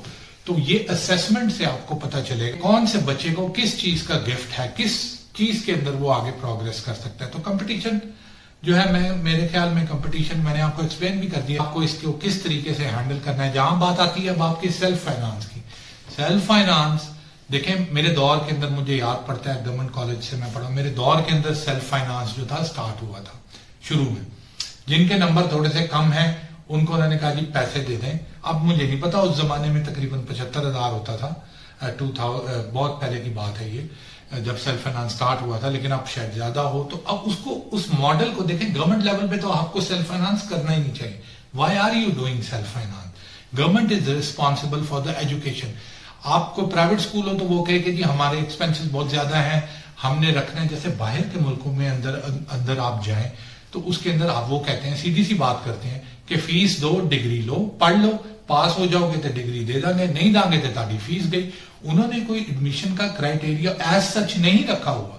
अभी आपने देखा है कि कई प्रोफेशनल्स जो होते हैं उनके लिए वो यूनिवर्सिटीज बहुत बहुत बड़ी, हार्वर्ड है, ऑक्सफोर्ड है, उन्होंने उन लोगों के लिए कि जी ये स्पोर्ट्समैन था, ये कोई था, ये पढ़ नहीं सका, उनके लिए उन्होंने प्रोग्राम्स डेवलप की हैं पैसों के ऊपर कि आप इतने पैसे भरे, हम आपको पढ़ा भी देंगे जल्दी से और आपको डिग्री भी दे देंगे। तो क्या ये जो है वो मेरिट के ऊपर ये इनके एडमिशन होते हैं? नहीं होते, पैसों के लिए होते हैं। But they are very clear in it, वो बहुत ज्यादा इसके ऊपर क्लियर है कि जी आप पैसे भरें, एडमिशन ले लें, उसके बाद आप पास होंगे तो आपको डिग्री दे देंगे, फेल होंगे तो आपको बता देंगे फेल हो जाएंगे। हमारे जो लोग हैं, अब गवर्नमेंट इंस्टीट्यूशन हैं, भाई गवर्नमेंट इंस्टीट्यूशन किस चीज के सेल्फ फाइनेंस ले रहा है? क्या मतलब वो कह रहा है कि जी मुझे चलाने के लिए पैसे चाहिए? गवर्नमेंट लेवल के ऊपर तो मैं बिल्कुल एग्री ही नहीं करता कि किसी गवर्नमेंट इंस्टीट्यूशन के अंदर सेल्फ फाइनेंस होना चाहिए, सेमी गवर्नमेंट के अंदर भी नहीं होना चाहिए। और प्राइवेट को इसको नाम सेल्फ फाइनेंस देने की जरूरत नहीं है। सिंपल सी बात बोले, फीस भरो तो एडमिशन लो, सीधी सी बात। तो self finance should not be there, क्योंकि ये आपकी एजुकेशन के लेवल को नीचे लेके जाता है। ये इक्वल अपॉर्चुनिटीज नहीं है। जो बच्चा जो है उसके साइकोलॉजिकली उसके ऊपर इफेक्ट आता है कि यार फलां बच्चा तो पैसे भर के जो है एडमिशन ले लेगा, मेरा एडमिशन नहीं हो सका क्योंकि मेरे पास पैसे नहीं थे। कई लोग आपको ये कंप्लेन करते हुए नजर भी आएंगे, आप अपनी फैमिली में देख लें कि जी मैं पैसे नहीं भर सका तो मैं नहीं हो सका, फलां ने पैसे भर दिए तो वो हो गया। तो क्यों आपने इस तरह की डिवाइड जो है वो क्रिएट की हुई है? सिंपल रखें, जो प्राइवेट ऑर्गेनाइजेशन है, प्राइवेट स्कूल्स हैं, उनको सेल्फ फाइनेंस का नाम लेने की जरूरत नहीं है। वो सीधी सी बात बोलें कि जी जो पैसे भरेगा आ जाए, अहलन व सहलन। हम 1 प्रोग्राम, 2 प्रोग्राम, 3 प्रोग्राम, हम हर तरह से एक session, 2 session, 3 session, we will develop the session. जब तक हमें पैसों की जरूरत है आप भरते रहें बच्चे, जैसे स्कूलों में आजकल होता है कि जब तक आप वो सेक्शन पे सेक्शन बनाई जाएंगे, जब तक बच्चे भरते जाएं, वो कहते हैं आते जाओ। ठीक है, ये क्लियर है, ये चीज, इसको क्लियर रखें, सेल्फ फाइनेंस का नाम ना दें। गवर्नमेंट लेवल के ऊपर I don't think they should be self finance. इसका नेगेटिव इंपैक्ट ही होगा, पॉजिटिव कोई नहीं होगा। एक्स्ट्रा करिकुलर एक्टिविटीज़ दुनिया में हर जगह होती है। क्या ऐसा मसला हो गया कि एक्स्ट्रा करिकुलर एक्टिविटीज़ को हटा के सिर्फ और सिर्फ ये कर दिया कि भाई जी आपकी परसेंटेज 90% आई है कि नहीं आई, कितने एज आए हैं, कितने बीज आए हैं? इसको आप प्रोग्रेसिव निज़ाम और तरक्की कहते हैं? कौन से तरक्की पजीर मुल्क के अंदर ये चीज़ हो रही है, मुझे बताएं। देखें, एक बात याद रखें, जहाँ आपने इक्वल अपॉर्चुनिटीज़ दी हैं ना, जैसे स्पोर्ट्स हैं, आप ये देख लें हमारी क्रिकेट टीम के अंदर 90% बच्चे या जो अभी खेल रहे हैं स्पोर्ट्स के अंदर, ये क्या प्राइवेट स्कूलों से आए हुए हैं या पब्लिक स्कूलों से आए हुए हैं? तो ये बात मत करें कि जहां आपने उनको इक्वल अपॉर्चुनिटीज़ दी हैं स्टेट ने, तो वहां पब्लिक सेक्टर जो है प्राइवेट स्कूलों को और प्राइवेट कॉलेजेस को आउट परफॉर्म कर रहा है। मुझे नहीं पता कि स्टेट इसको इस वक्त हमारे पाकिस्तान के अंदर किस तरह यूनिवर्सिटीज़ को और स्कूल्स को रेट करता है, इनकी रेटिंग्स कैसे बनाता है, रेटिंग्स हैं भी कि नहीं है। हर स्कूल कहता है हम जी नंबर 1 हैं, हम नंबर 2 हैं, आई डोंट नो, लेकिन अगर वो हैं भी तो आप उसको दोबारा रिविजिट करें प्लीज़। और स्टेट लेवल के ऊपर, even a school is private, even a college is private, even a university is private, state level के ऊपर उनकी रेटिंग्स करें। और उनकी रेटिंग्स की जो क्लासिफिकेशन है या उनकी रेटिंग्स का जो पैरामीटर है उसके अंदर एक्स्ट्रा करिकुलर एक्टिविटीज़ का भी पार्ट रखें, स्पोर्ट्स का भी पार्ट रखें। जो नेशनल लेवल के ऊपर आप टूर्नामेंट्स कराते हैं, इनमें सारे प्राइवेट स्कूल्स को इस चीज़ के ऊपर अबाइड करवाएं कि आपने अपनी टीम्स भेजनी है, और इसके भी नंबर रखें उस पैरामीटर के अंदर कि जो स्कूल, जो कॉलेज, जो यूनिवर्सिटी, जैसे मैंने आपको पीछे बताया कि डिफरेंट इनकी क्लासिफिकेशन होगी, प्राइमरी की अलहदा, सेकेंडरी की अलहदा, तो उसके अंदर आप ये रखें कि जो स्कूल ये टूर्नामेंट्स जीतेगा उसके ये इतना पोर्शन, मैं कहता हूं कि दूसरों के मुकाबले में 60% रख लें। अगर आपने सब्जेक्ट्स या टोटल नंबर के ऊपर 100% रखा हुआ तो यार इसके ऊपर आप 40% रख लें, 60% रख लें, लेकिन इसको ऐड करें। इससे क्या होगा कि सारे स्कूल्स फिर एक्स्ट्रा करिकुलर एक्टिविटीज़ के अंदर, सारे कॉलेजेस वो फिर उसके अंदर फोकस करेंगे, क्योंकि उनकी रेटिंग्स का मसला होगा।